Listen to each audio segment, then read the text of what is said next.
ওসমান হাদি নামের বন্ধুটার সাথে কোনোদিন মোলাকাত হয় নাই। ও আল্লাহ, কিন্তু একটা পশু কেউ যদি আক্রমণ করে পশুর উপরে সহ্য করা যায় না, আর সেখানে একটা তাজা প্রাণ চলে যাবে। হায় আল্লাহ, এটা অন্তরকে মানানো যায় না।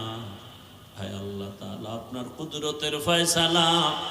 হায় আল্লাহ, আজকে শুনলাম তিনি দুনিয়াতে জিন্দা নাই। হায় আল্লাহ, তাকে শাহাদাতের মর্যাদা দান করেন। এরকম আমার কলিজার যত যুবক, তাদের নিরাপত্তার জন্য আপনি কুদরতের দরজা খুলে দেন রে আল্লাহ। আমার যুবকদেরকে দিনের খাদেম বানায় দেন।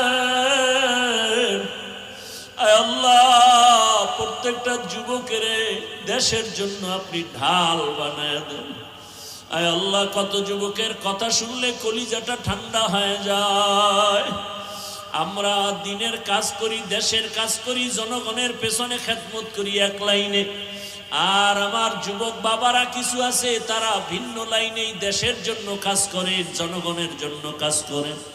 আয় আল্লাহ, দেশের দরদি, জনগণের দরদি, দ্বীনের দরদি যারা, কুদরতে তারা তাদের হেফাজত করেন। আপনি ছাড়া আমাদের আপন কেউ নাই, আপনি ছাড়া আমাদের নিরাপত্তা দেওয়ার কেউ নাই। হায় আল্লাহ, ফেরেশতার দ্বারা নিরাপত্তার ব্যবস্থা করে দেন। আর যেন কানে না শুনি, যুবক নাই, তাজা প্রাণ ঝরে পড়েছে।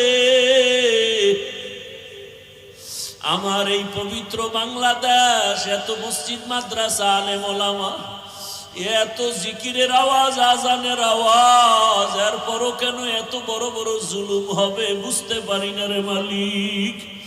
ও আল্লাহ, গুনার কারণে বেজার হইেন না, হেদায়াতের নূর দিয়া সিনাটা ভরপুর করে দেন, 5 ওয়াক্ত নামাজি বানায় দেন। আমার কলিজার যুবকদের দেশ ও দিনের খাদেম বানায় দেন। আয় আল্লাহ, দেশের জন্য, দিনের জন্য, জনগণের জন্য আমাদেরকে নিরলস আমানতের সাথে কাজ করার তৌফিক দান করেন। রব্বির হামহুমা কামা রব্বায়ানি সগীরা। ও দয়ার মালিক,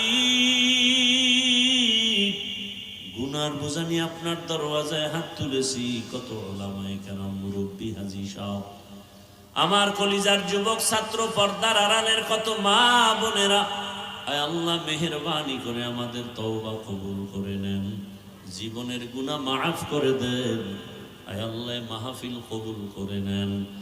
আয়োজনকারী, সহযোগিতাকারী, এলাকাবাসী, প্রবাসের যারা, সবাইকে কবুল করে নেন।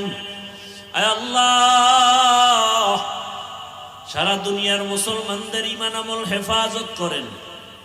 আমার প্রবাসে যারা মা বোনেরা, ভাইয়েরা কষ্ট করে দিন রাত, খানা নাই, ঘুম নাই, মন চাইলে মা পায় না, চাইলেই বাবা পায় না, কত ওই বিদেশিরা, কত আল্লাহর বান্দার খবর এমন হয় যে বাবায় মরে গেছে, জানাজায়ও আসতে পারে নাই, কান্না করে বেহুশ হয়ে গেছে। কত প্রবাসীরা মায়ের মরণ দেখতে পারে না, জানাজাও পায় না। ও আল্লাহ, নিজেদের মা বাবা পরিবারকে সুখে রাখার জন্য নিজের সুখের চিন্তা না করে আমার ওই প্রবাসে যারা এখনো কষ্ট করে, হাড় ভাঙ্গা পরিশ্রম করে কামাই রুজি করে, কত প্রবাসের ভাইয়েরা কত কষ্টে আছে, পেরেশানিতে আছেন। আয় আল্লাহ, আমার প্রবাসী ভাই বোনদের সবার পেরেশানি দূর করে দেন। আয় আল্লাহ, তাদের জীবনকে শান্তিময় করে দেন, রুজি রোজগার, চাকরিতে বরকত বাড়ায় দেন, পেরেশানি দূর করে দেন আল্লাহ। আয় আল্লাহ, আমার দেশ বাংলাদেশ ইসলামের জন্য কবুল করে নেন, শান্তির দেশ বানায় দেন, উলামা মাশায়েখ এক বানায় দেন, নেফাকিদের থেকে হেফাজত করেন। আয় আল্লাহ, বাতিলকে বাতিলের দ্বারা দমন করে দেন, বাতিলের মোকাবেলায় বিজয় দান করেন, জাহেরি বাতিনি দুশ্মনের মোকাবেলায় বিজয় দান করেন। পর্দার আড়ালের মা বোনদের কবুল করে নেন, আবেদা বানায় দেন, পর্দাওয়ালা বানায় দেন, সন্তানগুলো নেককার বানায় দেন। যারা লেখাপড়া করে পরীক্ষার্থী কামিয়াবি দান করেন। আয় আল্লাহ আমার কলিজার যুবকদের নামাজি বানায় দেন। মোবাইলের গুনাহ থেকে আমাদেরকে হেফাজত করেন। যারা ব্যবসা করে চাকরি করে বরকত বাড়ায় দেন, অভাবীদের অভাব দূর করে দেন, ঋণ আদায়ের ব্যবস্থা করে দেন। আয় আল্লাহ মাদ্রাসা মসজিদগুলো কবুল করে নেন, অন্যান্য শিক্ষা প্রতিষ্ঠান নবীর আদর্শে কবুল করে নেন। আয় আল্লাহ